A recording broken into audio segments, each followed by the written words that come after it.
Hi everyone, welcome back to another video of Mike's Geek Corner with your host, Mike Quevedo. In this video I'm going to review another late 90s Marvel animated series, and I speak of none other than the short-lived, cult classic, cyberpunk sci-fi superhero show, Spider-Man Unlimited. Produced by Saban, the show ran on Saturday mornings on Fox Kids from October 2nd of 1999 to March 31st of 2001, with a total of 13 episodes. And like Silver Surfer, which preceded it the previous year, it ended on a cliffhanger that never got resolved, as the series got cancelled in part due to Marvel's bankruptcy issues and relative low ratings as a result from competition from shows like Pokemon and Digimon. Spider-Man Unlimited, which is loosely connected to the previous Spider-Man animated show and saw everyone's favorite web spinner in a new nanotech costume being placed along with enemies Venom and Carnage in the planet Counter-Earth and join that planet's rebellion led by visitor John Jameson against the rule of the High Evolutionary and his bestial Knights of Wondergore, and cross paths with alternate versions of his rogues gallery, may not have struck viewers with the same enthusiastic reception that previous or further Spider-Man shows did. But the show has over time developed a cult following thanks to its appealing visual style of heavy black lines, not too dissimilar to the style of the aforementioned Silver Surfer, competent animation for Saturday morning TV, imaginative concepts like its high-tech metropolitan aesthetic, which the comic series Spider-Man 2099 and the upbeat animated show Batman Beyond had much influence on, as I'll further explain in a bit, and it has a storyline that is very much in line with the Flash Gordon structure of the Earthling visitor joining the rebellion of the alien planet against its draconian overlord. It's a show that touches upon mature themes such as oppression, classism, and racism. Spider-Man Unlimited may not be among the best of Spidey's animated shows, at least not by mainstream measure, nor is it what you would call a quintessential Spidey adventure, but it can still be an intriguing, fun treat if you look at it for what it is, as opposed to what you would have wanted it to be. This is the delightfully bonkers sci-fi Spider-Man adventure Ralph Bakshi and Lynn Carter were never truly able to deliver back in the late 60s on TV. It is early 1999, and the second millennium is just around the corner. And for comic book fans, but particularly Marvel fans, things are looking very promising on the horizon, with Bryan Singer's X-Men film slated to hit theaters in the summer of 2000, and Sony's Spider-Man film getting closer to production. In the medium of TV animation, however, things are not looking very lively for Marvel around this time. After the original Fox Kids Spider-Man ended its run after 5 seasons in early 98, and Silver Surfer ended its run in the spring of that year and was not renewed for a second season, due in part to Marvel's dilemma with going bankrupt, a factor that also ended up terminating the production of Marvel and Saban's planned Captain America animated show, whereas DC was still enjoying solid ratings with the Superman animated series on Kids WB, and on this same network in early 99, the futuristic spin-off cyberpunk superhero show Batman Beyond debuted to sensational results, drawing in a younger millennial demographic. After the cancellation of the Spider-Man animated series in 98, Marvel multimedia producer Avi Arad, in order for Marvel and Fox Kids to fulfill their contractual obligations so they can continue airing more Spider-Man animated content for an undisclosed amount of time, thought of developing a new Spider-Man animated project, with established animation storyboard artist Will Meugniot boarding the project as writer, that would be based on the first 26 issues of Amazing Spider-Man from the 60s, done in a tight budgetary style, not too dissimilar to the 1966 Marvel Superheroes show or the 1996 MTV animated series adaptation of The Max. However, because Sony and Marvel had come to an arrangement to produce a Spider-Man film that would end up being released in 2002, Saban was not allowed to use Spidey's classic suit, nor adapt the original comics. The idea came to adapt the futuristic comic series of the reimagined web-slinger Spider-Man 2099, but was ultimately rejected by Marvel, supposedly on the grounds that Batman Beyond was already covering the futuristic spin-off concept. With the late accomplished TV animation writer Michael Reaves also on board as story editor, bringing with him a trajectory that includes the 1981 science fantasy animated show Black Star, which had the premise of the astronaut title character being stranded in a mysterious planet called Sagar, where he joins a rebellion against that planet's oppressor, as well as the original show of the wisecracking anthropomorphic heroes, Teenage Mutant Ninja Turtles. The planet Counter-Earth was chosen as the main setting for this new Spider-Man saga. The Counter-Earth was originally created in the Marvel comic Marvel Premiere #1 from 1971 as an artificial replica of Earth created by the sociopathic scientist the High Evolutionary in order to establish an Earth that is not deprived of paradise, but is then corrupted by the High Evolutionary's rebellious creation, the Man-Beast, who, with the aid of his fellow Beastmen, sets out to conquer Counter-Earth, with the cosmic being Adam Warlock standing against the Man-Beast in an attempt to redeem the planet. In Spider-Man Unlimited, Counter-Earth is ruled with an iron hand by the High Evolutionary, who, with his vast knowledge in genetics, created a society composed mainly of half-human, half-animal inhabitants called bestials, who as citizens live in a higher standard than humans. The basic initial pitch of the show had Spidey arriving on Counter-Earth and searching for a way back, but finds that in this planet Uncle Ben is not dead and that the local Spider-Man succumbs to becoming Venom. However, due to the mixed reaction to the Clone Saga, the idea of there being two Peter Parkers fell through. Venom and Carnage were added to the project as a second foil for the series. Aside from John Jameson, Venom, and Carnage, several of Spidey's primary characters from the classic lore, like the Green Goblin, the Vulture, Electro, Man-Wolf, and Kraven, appear in their show in their Counter-Earth versions, as well as a version of cult Marvel character Machine Man X-51.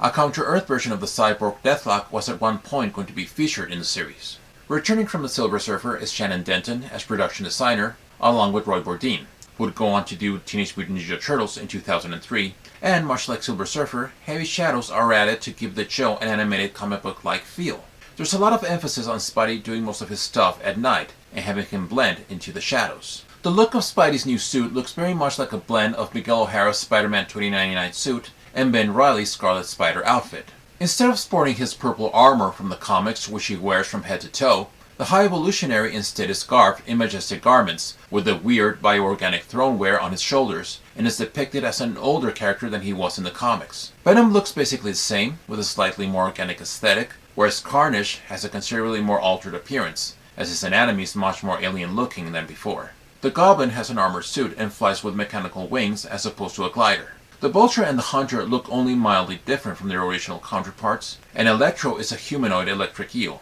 And the Machine Men look very different from the original look conceived by Jack Kirby. Before becoming the successor of the late Kevin Conroy as the voice of a young Cape Crusader in mid-2000s The Batman, Canadian actor Rino Romano takes over as the voice of Spider-Man and Peter Parker after Christopher Daniel Barnes previously lent his voice to the web-slinger in the 90s show. Romano's voice has the wit that is more than adequate for Spidey and Pete's witty, guy-next-door personality. For Counter-Earth resident Dr. Naoko Yamada-Jones, Akiko Morrison provides a sense of benevolence and straightforwardness. As Colonel John Jameson, English-Canadian actor John Payne displays a strong sense of noble leadership. Actress Kim Hawthorne brings assertiveness and empathy as Jameson's second-in-command and companion, Karen O'Malley, who also possesses mysterious superhuman strength and agility. English actor Christopher Gaze adds a crusty, cockney demeanor as vengeful rebellion member Daniel Bromley. Aside from voicing Spidey, Rino Romano also voices Counter-Earth's heroic version of the Green Goblin, the Goblin, with a cryptic Latin accent.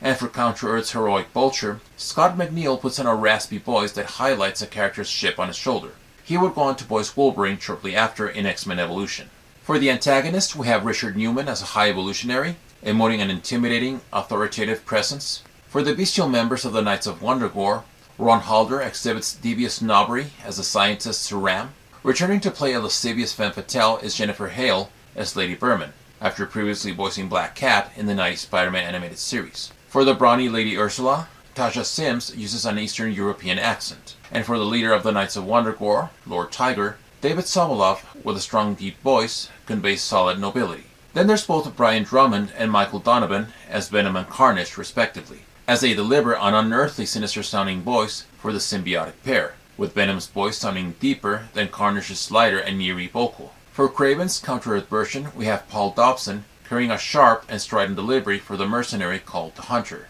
Jim Burns, of Wise Guy and Highlander fame, is Firedrake, and Dale Wilson does a double whammy as the Machine Man and Electro. With a group of composers whose credits include such shows as X-Men, Spider-Man, Incredible Hulk, and Silver Surfer, the musical score for Spider-Man Unlimited benefits from what is mostly a dark tone that is brought about by mixing live symphony and electronics that give off a metal rave-type feel which captures the bleak existence of the draconian regime of Counter-Earth. After the original Fox Spider-Man show ended in early '98, I was very much looking forward to another Spidey animated adventure. However, when I first came across the announcement of Spider-Man Unlimited in an issue of Wizard magazine, I wasn't too keen on Spidey wearing a different suit with a web cape and having his adventures take place in another planet with most of his classic villains nowhere in sight. When the show first aired in the fall of 1999, my interest in watching it wasn't at its highest. I think I may have watched just one episode, and while I did find the animation and the visual style very intriguing, I just couldn't get past this not being done closer to established traditional Spidey lore. It wasn't until 2001, when they aired the remaining episodes of the series, as well as the first ones, that I went into it with a more open mind, and found myself appreciating the series a lot more. I realized that this show can work if you look at it as a sort of what-if type story, and since then it has become a sentimental favorite of mine. There's something very charmingly unorthodoxical I find in Spider-Man Unlimited, in its premise by making Spidey a Flash Gordon-type freedom fighter of an alien planet, fascistically ruled by a Dr. Moreau-like mad scientist, populated mostly by his Beastmen creations in a technologically advanced society that exploits the working class, much like in Fritz Lang's Metropolis. It's a somewhat left-field arc for what the average fan might expect from a Spider-Man adventure, as the character's exploits as a Big Apple's friendly neighborhood wall crawler with modest technology is the image that is most prominent in the mainstream's mind. But I think now more than ever, with the way the MCU has handled Spidey in the Avengers films, and Sony with the Spider-Verse animated features, Spider-Man Unlimited might be more appealing now than its early airings. The appearance of this version of Spidey in Spider-Man Across the Spider-Verse certainly helped in further, broader appeal. Let's talk the episodes. The two-part pilot, Worlds Apart, establishes how Spider-Man, after failing to prevent Rogues, Venom, and Carnage from hijacking John Jameson's space shuttle while heading to the mysterious planet Counter-Earth, is blamed for Jameson's presumed death after crashing in the aforementioned planet, and ultimately, Peter Parker decides to temporarily halt his activities as Spider-Man for several months until he finds out that John Jameson is still alive and needs help, as it is a situation that also pertains to Earth's safety. Peter is provided by Reed Richards' lab with a new nanotech spider costume and then, in spite of some brief interference from Nick Fury, boards a shuttle and travels to Counter-Earth by going through the same warp drive engine Jameson had. Once he arrives on Counter-Earth, Spidey finds, not only that the planet is mainly populated by people who are half animals called bestials, and that the planet is very high-tech, but also that it's ruled by a scientific mastermind called the High Evolutionary, who, through the enforcement carried on by the Knights of Wundagore and the Machine Men, maintains a regime that keeps bestials in the upper class and humans in the lower class. As Spidey is captured, taken to be experimented by the Knights Aram, it'll be up to John Jameson and the Rebellion to help Spider-Man and convince him to join their fight against the High Evolutionary. Having worked considerably on Teenage Mutant Ninja Turtles, story editor Michael Reaves seems to lay out an aesthetic in Spider-Man Unlimited that lightly shares a certain structure with that of the former as far as both shows dealing with outcast heroes who live below radar, and just as a Shredder has the aid of the mutants Bebop and Rocksteady and the robotic foot soldiers, the High Evolutionary also has his bestial Knights of Wundagore and the Machine Men serving him. Also, just as Spider-Man is captured and taken to meet the High Evolutionary in his first encounter with the Knights of Wundagore, so had Thor previously in Thor number 134 from 1966, where the God of Thunder, as he is searching for Jane Foster in the mysterious Mount Wundagore, allows himself to be taken captive by the Knights of Wundagore and taken to the citadel of the High Evolutionary, where, aside from finding Jane Foster, discovers the motives of the mad biologist. And just as Spidey finds allies with the Rebellion from Counter-Earth, Adam Warlock had also found friendship with the rebellious teenagers from Counter-Earth in Power of Warlock number 2 from 1972. In the episode Where Evil Nests, after Peter Parker and his landlord, Dr. Naoko Yamada-Jones, have an argument regarding Peter's inability to pay his stay at her apartment after 2 weeks, Naoko's son, Shane, upset over their arguing, which reminds him of his mother and father's fights, runs away from the clinic, and after Naoko goes searching for him, she is abducted by a mysterious green tentacle creature from below the sewers as Shane calls out to her. Peter finds Shane, and after telling the boy to remain at the apartment and lock the doors, he changes to Spider-Man, and as he searches for Naoko, he is attacked from the sky by someone who bears a strong likeness to the Green Goblin, as Spider-Man recalls the creature who had sequestered Naoko as being described as green. Spidey, and this goblin, who claims to be a vigilante protecting people from scum and thinks Spidey is in cahoots with Venom and Carnage, must try and work together as they are confronted by Machine Men, and also find and rescue Naoko and other missing people from this enigmatic creature who is under the control of two of Spidey's most lethal foes with the purpose of ruling Counter-Earth. The plot of this episode has parallels with that of the 1995 comic arc Planet of the Symbiotes, which also dealt with symbiotes attempting to invade the Earth by a teleporter and possessing civilians. Brynne Stevens, the writer of this episode, is back in familiar territory in the story, as she had previously written the last 2 episodes of the 3-part arc, The Alien Costume, for the original 90s Spider-Man show, which showcased Eddie Brock's merge into Venom. And the idea of a monstrous threat coming from below the surface is something story editor Michael Reaves had touched upon almost 10 years earlier in the episode The Beast Beneath the Streets, from the Superman animated series by Ruby Spears, where the Man of Steel tangles with a terrifying mutant man-bat prowls underneath the streets of Metropolis. We then move to the episode Deadly Choices. as Mute Rebellion member Kid Hoskins, using his superhuman ability of stretching and manipulating his bandages, steals a biological bomb from Sir Ram's lab with the intent to threaten to destroy Counter-Earth New York, as a method of revenge for the experiments Sir Ram had done to him years before. Spider-Man and the Rebellion must team up with their enemies, the Knights of Wundagore, and find Git before it's too late. The threat of a highly dangerous compound falling into the wrong hands is a concept Michael Reaves had dealt with in the 1982 Incredible Hulk animated show with the episode Tomb of the Unknown Hulk, as it displayed the maniacal Dr. Octopus invading an army base and stealing a powerful explosive called Pyrium-99 and rule the Earth, with the rampaging Hulk be the only hope of stopping the Mad Genius's plot and rescue the military force that never rests in hunting him down. And Reaves had also previously worked in the Teenage Mutant Ninja Turtles episode Enter the Fly, featuring the scientist Baxter Stockman, who, much like Kid Hoskins, is seeking revenge against the Shredder for his monstrous transformation into a fly mutant. Having worked on 80s animated shows like Transformers and RoboCop, the late Lobo co-creator Roger Slifer brings that same kind of robot with a soul motif to the episode Steel Cold Hard, as outdated Machine Man X-51 refuses to be recycled, and after he rescues Shane from a certain collateral damage, Spider-Man decides to rescue the wayward unit from the High Evolutionaries' forces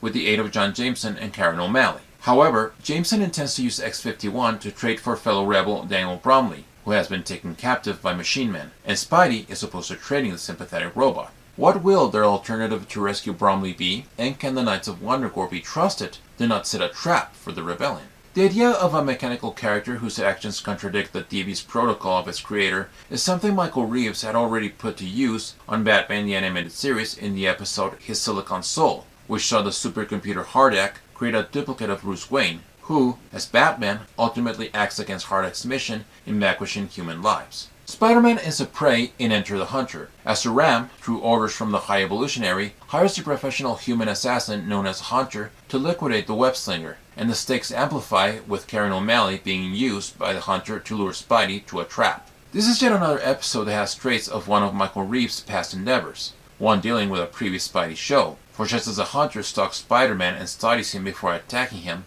in the episode Attack of the Arachnoid from Spider-Man and His Amazing Friends, Reaves had a driven chemical scientist named Sultan Amadeus who also studied and stalked Spider-Man's actions in order to commit crimes as a wall crawler and have our hero take the blame for it. There's also a possible influence from the Spider-Man 2099 comics in regard to the hiring of a hitman to take down Spidey, for in the early issues from the aforementioned comics there was a cybernetic mercenary called Venture, hired by the corporation Alchemax to take down Miguel O'Hara's alter ego. In Cry Vulture, Spidey and Counter-Earth's rebellious mutant version of the Vulture form an alliance in order to prevent further kidnappings of humans ordered by Sir Ram so to turn them into bestials. But when Sir Ram's creation, Firedrake, incapacitates both vigilantes once they penetrate the lab in which the transformations are taking place, they are said to be experimented on unless Spidey and the Vulture can think of something fast. Prior to this episode, Spider-Man 2099 number 7 from 1993 also showcased a character called the Vulture, who also has a grudge against its creator, the predatory corporation Alchemax, and fights for the dregs of the city, the same way Spider-Man Unlimited's Vulture is a creation of the High Evolutionary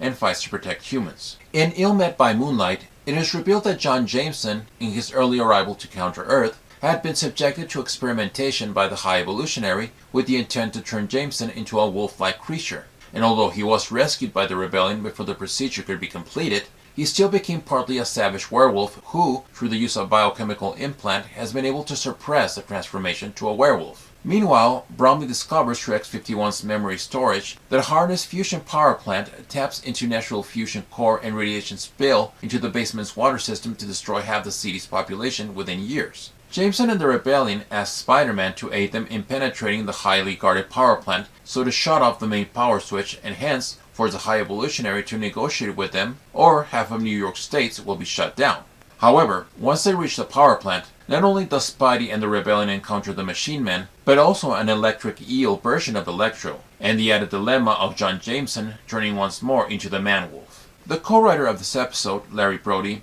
is once again touching upon the theme of dark secrets. Just as in Ill Met by Moonlight he lays out that John Jameson had been hiding from his fellow rebel fighters the fact that he can convert into a bestial, in the episode Sins of the Fathers, Chapter 9, Tombstone of Fox's original Spider-Man, Brody also had Peter's friend Robbie Robertson revealed to the web-slinger that he was once childhood friends with the notorious criminal Lonnie Lincoln, aka Tombstone, and had left Lincoln alone to be caught by the police after both attempted a theft. As for John Jameson's turn into the Man-Wolf, in the comics he turned into his lupine form via another dimensional ruby called Godstone. The Goblin returns in the entry called Sustenance, and after discovering that Peter Parker is Spider-Man, and the Wallcrawler clarifying to the Goblin that his intentions in remaining with Naoko and Shane are coming to a near end, the Goblin accepts to help Spidey in finding the spaceship he came in from Earth, which is being kept in Atlantic City inside a dome where the High Evolutionary has bestials born as genetic failures unwillingly work on his secret laboratories where the building blocks for new bestials are realized. After the bestial rejects rescue Spidey and the Goblin after their attempt in entering the dome,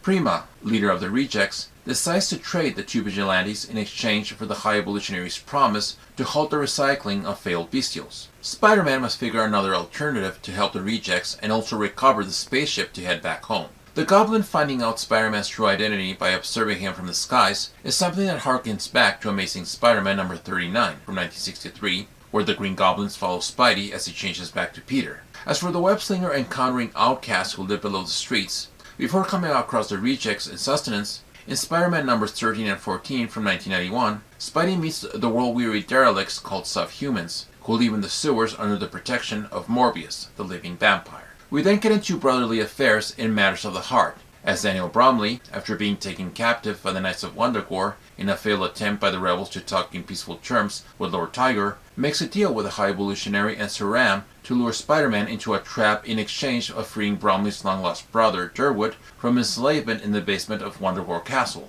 Although Bromley does decide to rescue Spider-Man after feeling ashamed for his action, he and Spidey make their way to Wundagore Castle to rescue Durwood, only to find that he is not what Bromley was expecting. Mark Hofmeyer, co-writer of this episode, seems to bring some traits of his stint on Fox's Spider-Man original show in the episodes like Sins of the Fathers, Chapter 1, Doctor Strange, where Mary Jane Watson is manipulated by Baron Mordo for his malignant advantage into believing she will reunite with her father after many years at Mordo's Center for Reunification, where his followers are kept. There's also the monster-making element from Sins of the Fathers Chapter 8, Ultimate Slayer, as Alistair Smythe is encased and genetically turned by the Kingpin and Herbert Landon into a mutant cyborg called the Ultimate Slayer, so does a High Evolutionary attempt to turn Spidey into a mutant man-spider. And in the third Secret Wars entry, Doom, much like the High Evolutionary and Saram used Bromley's brother as means to bait Spider-Man on Castle Wundagore, at Battleworld, Doctor Doom's capture of Ben Grimm draws Spidey, the Fantastic Four, and other heroes to New Latveria, where a potential trap awaits. The symbiote and Eddie Brock part company in One is the Loneliest Number, after the High Evolutionary's bestial scientist, Dr. Borowski, with the purpose of destroying all symbiotes on Counter-Earth,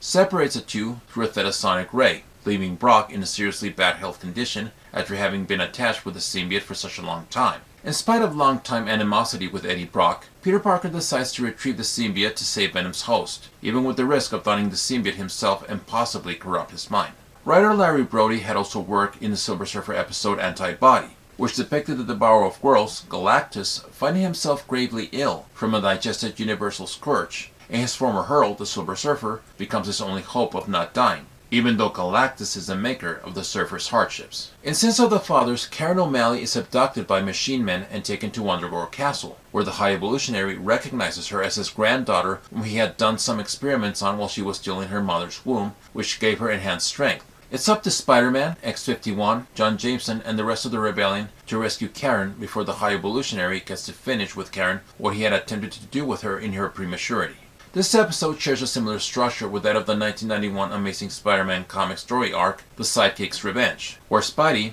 along with other superheroes, must work together to rescue the cosmic hero Nova from the clutches of the Secret Empire, a draconian group whose purpose is to turn heroes like Nova into cybernetic soldiers of theirs so to shape America and the world in their image. The final and inconclusive entry, Destiny Unleashed, displays a High Evolutionary ordering his forces to use extreme measures in their task to find and capture Spider-Man, the Rebellion, and Venom and Carnage, which involved the systematic destruction of buildings where humans reside. While Karen O'Malley is taken back to Wundagore Castle, Spidey, John Jameson, Bromley, Kid Hoskins, and the symbiote's hosts Eddie Brock and Cletus Cassidy are all taken prisoners by the Knights of Wundagore to Laboratory 572, where the High Evolutionary unveils his plan of harnessing the prisoners' brainwaves and broadcast the harmonics with enough power to destroy the human race. However, unbeknownst to anyone but Brock and Cassidy, Another catastrophic danger looms on Counter-Earth, for the Synoptic has developed a seeding device to be activated and unleash millions of symbiote spores if either Brock or Cassidy would again be separated from the symbiote. The High Evolutionary's plan in this episode somewhat echoes another his comic book counterpart developed in Avengers Annual number 17 from 1988, as it featured the world's mightiest heroes attempting to intercept the High Evolutionary's plot to unleash a genetic bomb that will elevate the human race rapidly through a million years of evolution. And the element of danger presented by the Synoptic is one that is parallel to the premise of Planet of the Symbiotes, which also consisted of a full-scale invasion of Earth by the symbiotes as a result of Eddie Brock splitting himself from Venom. So this is indeed an unorthodox approach to Spider-Man, but still effective in its own right from where I stand, as it still maintains the working class aspect of Spidey, as well as the proper components that give the show an unmistakable Marvel essence, with its heroes of feet of clay, multifaceted villains, and uniquely imaginative visuals. It's a series you can watch without having to be a dedicated Spider-Man fan. If you're someone who likes the sci-fi elements of concepts like Flash Gordon, Thundar the Barbarian, Brave Star, Biker Mice from Mars, or Planet Hulk, you might find Spider-Man Unlimited a very enjoyable treat. This sort of what-if type story is something that I wish Marvel and DC would do more of, be it on the big screen or small screen, or be it on live action or animation. Like maybe a Punisher story that somehow places the Vigilante and Kraven the Hunter in the Savage Land, and Frank Castle joins Ka-Zar and Shanna against Sauron and the Mutates, who have found an exceptional ally in Kraven for control of the Savage Land. Something very, out there like that. That sort of premise I would very much love. And finally, I just want to say that I hope Disney Plus, much like it did with the X-Men, that it will also continue Spider-Man Unlimited where it left off. Also Silver Surfer. Spider-Man Unlimited is available at Disney Plus, so swing yourselves over there and have fun in Counter-Earth. So that's our review. Hope you enjoyed it. If so, please give it a like. Make sure you click that bell. Feel free to leave your comments below, and make sure you subscribe. Thanks for watching, everyone. Take care. Bye-bye.